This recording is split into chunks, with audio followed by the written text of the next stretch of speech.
હીરા બજારમાં લાંબા સમયથી મંદીનો માર સહન કરી રહ્યું છે, જેની અલગ અલગ આર્થિક સામાજિક અસર સુરતમાં જોવા મળી રહી છે.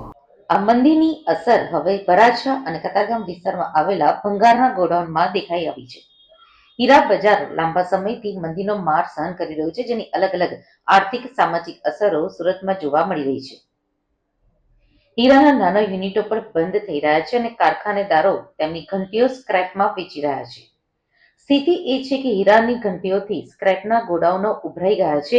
ઘંટી વેચવાવાળા ઘણા બધા આવી રહ્યા છે, પણ ખરીદવા માટે કોઈ જ આવતું નથી. છેલ્લા કેટલાક સમયથી મંદીનો માહોલ ચાલી રહ્યો હોવાના કારણે નાના નાના ઘણા બધા યુનિટો બંધ થઈ ગયા છે.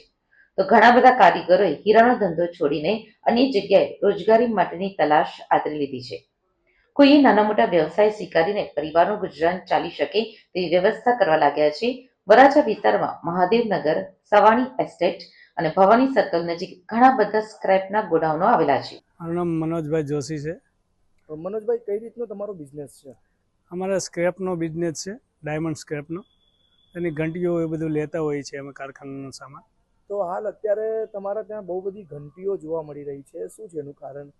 એનું કારણ એક જ છે કે મંદી હીરા ડાયમંડમાં બહુ છે. આમ તો ઘણા સમયથી છે, પણ આ દિવાળી પછી પણ માહોલ એવું ને એવું જ રહ્યું છે.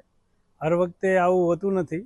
દિવાળી પછી કારખાનેદારો અહીંથી ઘંટી લેવા આવતા હોય છે અને દિવાળી પછી અમારી પાસે સ્ટોક પતી જતો હોય છે. પણ આ વખતે એવું નથી. આ વખતે ઘંટી બી આવે છે, આવક છે પણ જાવક નથી. કેટલી હદ તક એ ઘંટીઓ આવી છે અને જતી કેમ નથી? એ લોકો એવું કહેતા હોય છે કે અત્યારે પોસાતું નથી કામ કરવું અને કારીગરોને પગાર આપતો પડતો હોય, એ માટે જરા રફ વેચાતી ન હોય એ પ્રમાણે છે. તો આ અત્યારે કેટલા સ્ટોકમાં તમારી પાસે હોઈ શકે અંદાજે? ત્યારે તો જેવા વેપારી, કોઈની પાસે 2000, કોઈની પાસે 3000, કોઈની પાસે 500, 600 ઘંટી એવું હોય છે.